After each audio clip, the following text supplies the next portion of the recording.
तीर्थयात्रियों पर आतंकी हमले के विरोध में विश्व हिंदू परिषद और बजरंग दल सड़कों पर उतर आया है।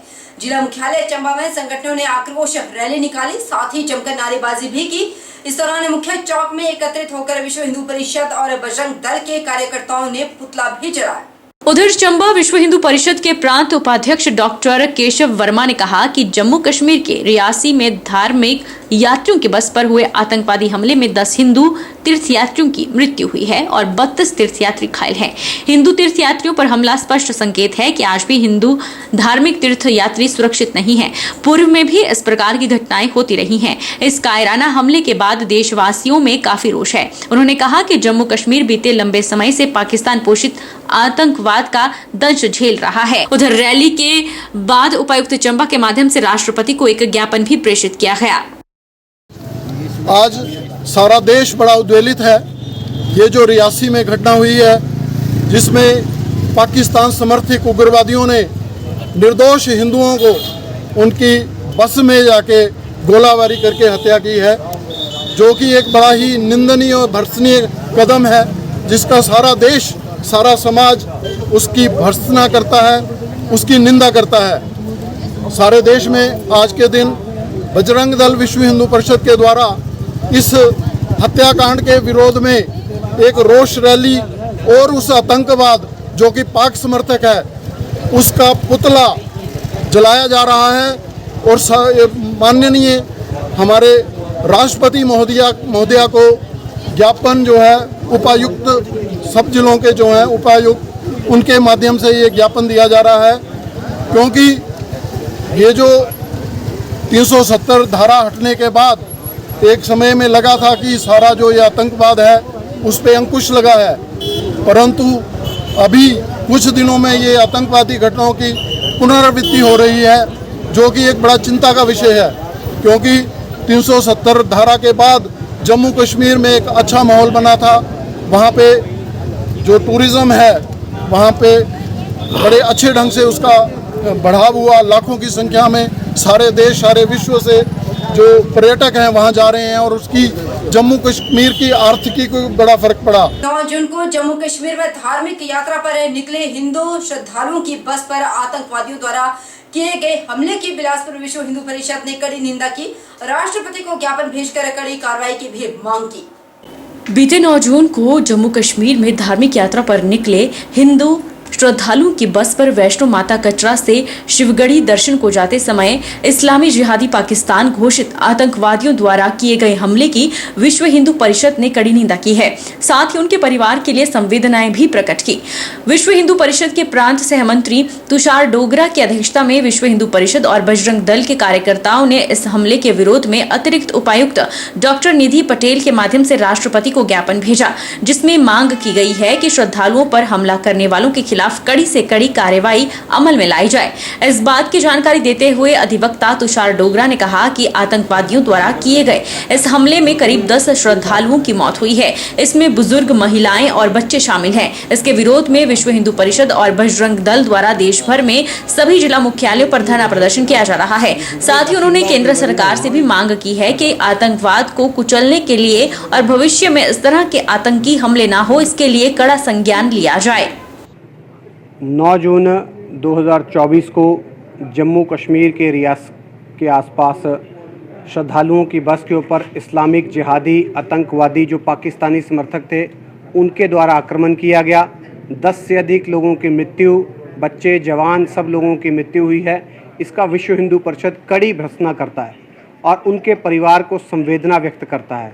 इसी सिलसिले में विश्व हिंदू परिषद बजरंग दल के तत्वाधान से संपूर्ण राष्ट्र में आज 12 जून को सभी मुख्यालयों के ऊपर धरने, प्रदर्शन, इस्लामिक जिहाद के पुतलों का दहन और राष्ट्रपति महोदया को ज्ञापन प्रेषित किया जा रहा है कि जिस प्रकार से ये कुकृत्य किया गया है, एक कायरतापूर्वक जो ये निर्णय किए जा रहे हैं, ये बहुत ही स्तयास्पद है। और उस समय एक संयोग की बात थी कि केंद्र के अंदर प्रधानमंत्री तीसरी बार शपथ ले रहे थे। हम राष्ट्रपति महोदया से एक निवेदन करते हैं और ये मांग करते हैं कि कठिन से कठिन, कठोर से कठोरतम सजा इन्होंने कुकृत्य किया है इन आतंकवादियों के विरोध में की जाए और केंद्र सरकार भी इसके ऊपर आतंकवाद को कुचलने के लिए कड़ा संज्ञान ले। इस विषय को लेकर ये ज्ञापन दिए जा रहे हैं। उधर जम्मू कश्मीर में वैष्णो देवी कटरा से शिव खोड़ी जाते समय हिंदू श्रद्धालुओं की बस पर आतंकवादियों का कायराना हमले की नालागढ़ बजरंग दल ने कड़ी निंदा की। नालागढ़ बजरंग दल के एक प्रतिनिधिमंडल ने एसडीएम के माध्यम से राष्ट्रपति को ज्ञापन प्रेषित किया। हमले में 10 निर्दोष हिंदू तीर्थयात्री मारे गए। संपूर्ण देशवासियों को स्तब्ध करने वाली यह घटना है। इस क्रूरतम दुष्कृत्य से पूरा देश आहत है और तीव्र आक्रोश में है। जम्मू कश्मीर लंबे समय से पाकिस्तान पोषित आतंकवाद का दंश झेल रहा है। धारा 377 हटने के बाद एक आशा की ज्योति जगी है, लेकिन लगता है कि उग्रवादियों का मनोबल अभी कम नहीं हुआ है। हिंदुओं को चिन्हित करके उनकी हत्या की घटनाएं बढ़ी हैं। इन सब के पीछे स्पष्ट रूप से पाकिस्तान का हाथ है। देश के नई सरकार की शपथ के समय इस प्रकार का दुस्साहसिक कृत्य करके इस्लामी आतंकवादियों ने देश के संप्रभुता को चुनौती दी है। बजरंग दल ने इस कायराना कृत्य की घोर निंदा की और राष्ट्रपति से कठोर कार्रवाई की मांग उठाई है। जो अभी पिछले 9 तारीख को जिस दिन हमारा जो है प्रधानमंत्री जी शपथ ग्रहण था, जिस दिन उस दिन क्या जम्मू कश्मीर में माता वैष्णो देवी से शिव खोड़ी को जाते हुए जो उड़ीसा के श्रद्धालु थे, पाकिस्तानी पोषित जिहादियों द्वारा उनके निहत्थों के ऊपर जो भजन कीर्तन करते हुए माता का गुणगान करते हुए जा रहे थे, उनके ऊपर ये अंधाधुंध फायरिंग की गई और जो निहत्थे बेचारे श्रद्धालु 10 से ज़्यादा की वहाँ पे उस हादसे में मौत हो गई है। उस विषय में हम पूरे हिंदुस्तान में आज के दिन ये राष्ट्रपति महोदय को माननीय एसडीएम जी के माध्यम से ये ज्ञापन भेज रहे हैं ताकि ऐसी वारदात दोबारा ना हो। और हमने अपने शहर के बारे में भी थोड़ी इस विषय में बताया है कि जैसे ही हमारे शहर में जो कोई नाई का काम कर रहे हैं, कोई सहारनपुर से आके, कोई यूपी बिहार से जो भी आ रहे हैं, तो दूध का काम कर रहे हैं, तो ये सारे इनकी थोड़ी जांच होनी चाहिए। ये आके किराए पर रह जाते हैं और कोई किसी ना किसी वारदात को अंजाम देके चुपके से निकल जाते हैं, कोई इनकी आइडेंटिफिकेशन नहीं होती। हमने जो ये पिछले 3 दिनों में ये घटनाएं हुए हैं जो जम्मू में हुई हैं, ये 3 दिन में लगातार 3 घटनाएं हुई हैं जो कि बड़ी ही निंदनीय है। इसके बारे में हमने अवगत करवाया है और उन्होंने हमें आश्वासन दिया है कि हम जो इसके बारे में आगे सूचित करेंगे।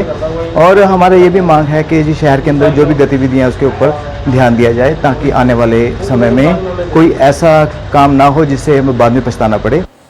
चलिए रुक लेते हैं मंडी का, जहां पर कोटली में एक भाई दूसरे भाई को मारने पर उतारू हो उठा। 8 जून की शाम दोनों भाइयों के बीच बहसबाजी हो गई और शोभा राम ने बारूद अपने भाई के चेहरे पर फेंक कर आग लगा दी। दोनों ही भाई घटना में घायल हुए हैं। उधर पुलिस ने मामला दर्ज कर लिया। जिला के कोटली में एक भाई दूसरे भाई को मारने पर उतारू हो उठा।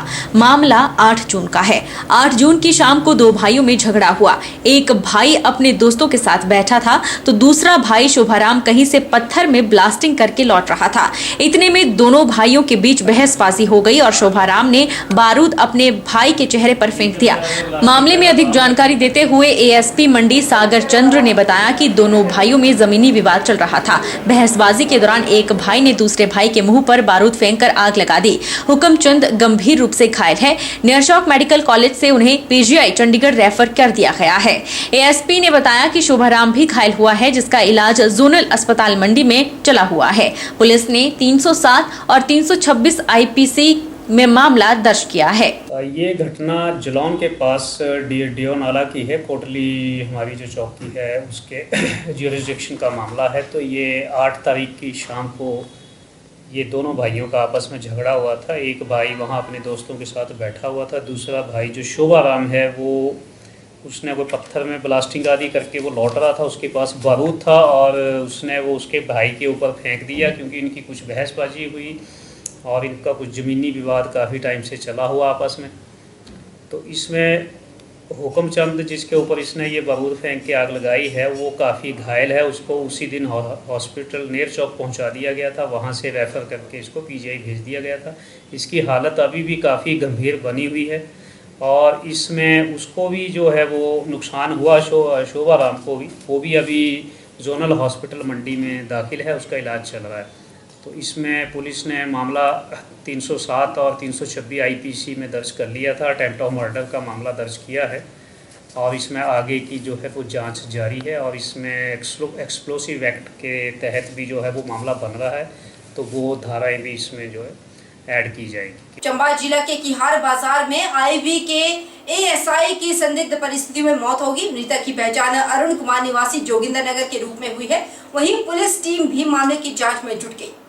हिमाचल प्रदेश के चंबा जिले के किहार बाजार में आईबी के एएसआई की संदिग्ध परिस्थितियों में मौत हो गई।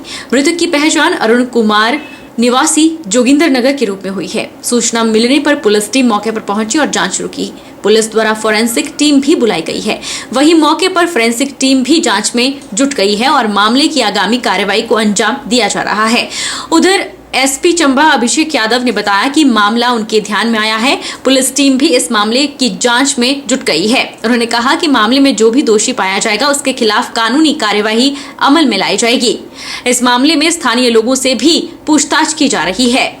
किहार के जुरिसडिक्शन में एक आईबी ऑफिसर जो यहाँ पोस्टेड थे, उनकी हत्या हुई है और जैसे ही मामला संज्ञान में आया हमने मुकदमा दर्ज करके इन्वेस्टिगेशन शुरू कर दी है और इसमें जो सस्पेक्टेड पर्सन है जिसमें हमें शक है कि उन्होंने इस वारदात को अंजाम दिया है, उनको डिटेन कर लिया गया है। सर कितने लोग हैं ये? जी फिलहाल तो एक ही व्यक्ति की संलिप्तता पाई जा रही है, जांच जारी है और जांच के आधार पर किसी और की भी इन्वॉल्वमेंट पाई जाएगी तो उसके खिलाफ भी एक्शन लिया जाएगा। सर थाना के इतने नज़दीक पर मर्डर होना, इसको आप कैसे देखते हैं?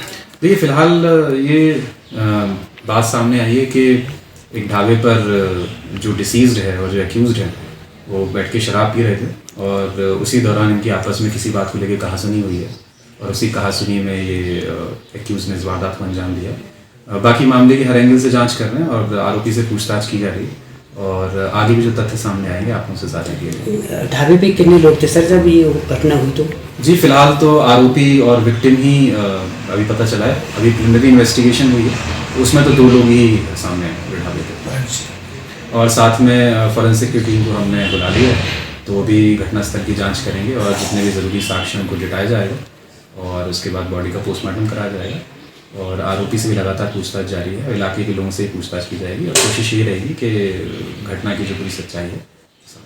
सर क्या कारण है कि यहाँ थाना में जो है वो मर्डर केस कम होने का नाम नहीं ले रहे हैं? देखिए पुलिस अपनी तरह से पूरी सतर्कता बरत रही है और पिछले साल भी एक किहार में एक मर्डर केस हुआ था लेकिन उसको भी हम सॉल्व करने में सफल हुए थे और बहुत टाइमली उसको हमने सारे एक्यूज को एप्रीहेंड कर लिया था। तो ज़रूरी हमारे लिए ये है कि जब भी इस तरह की वारदात हो तो हम जल्दी जल्दी आरोपी को पकड़ें और इस मामले में भी जैसे ही घटना हमारे संज्ञान में आई हमने तुरंत आरोपी को पकड़ लिया है और हमारी गिरफ्त में। नालागढ़ पुलिस ने सोडी गुलापुरा में एक व्यक्ति को 6.68 ग्राम चिट्टे के साथ गिरफ्तार किया है। पुलिस ने एनडीपीएस एक्ट के तहत मामला दर्ज कर आगामी कार्रवाई शुरू कर दी। नालागढ़ पुलिस ने सोडी गुलापुरा से एक व्यक्ति को 6.68 ग्राम चिट्टे के साथ गिरफ्तार किया है। मिली जानकारी के अनुसार धबोटा पुलिस चौकी में गुप्त सूचना मिली थी कि गुरविंदर उर्फ लवली चिट्टा बेचने की फिराक में है, जिसके बाद पुलिस ने आरोपी की तलाशी के दौरान उसके पास से चिट्टा बरामद किया। पुलिस ने एनडीपीएस एक्ट में मामला दर्ज कर आगामी कार्रवाई शुरू कर दी है। वहीं मामले की पुष्टि करते हुए एएसपी अशोक वर्मा ने बताया कि आरोपी को गिरफ्तार कर लिया गया है, जिसे कोर्ट में पेश कर रिमांड हासिल किया जा रहा है। पुलिस चौकी धबोटा का हेड कांस्टेबल नरेश पेट्रोलिंग पे था तो उसको सूचना मिली कि एक व्यक्ति के पास जो है वो चिट्टा हो सकता है तो उन्होंने जाके उस पर रेड की। रेड करने के बाद जो है वो गुरविंदर सिंह जो पंजारा का रहने वाला है उसके कब्जा से जो है 6.68 ग्राम जो है चिट्टा जो है बरामद किया है और बरामद करने के बाद गुरविंदर सिंह को अरेस्ट कर लिया है और उसको आज माननीय अदालत में पेश किया था जहां से उसको 14/6/24 तक का जो है पुलिस रिमांड प्राप्त किया गया है।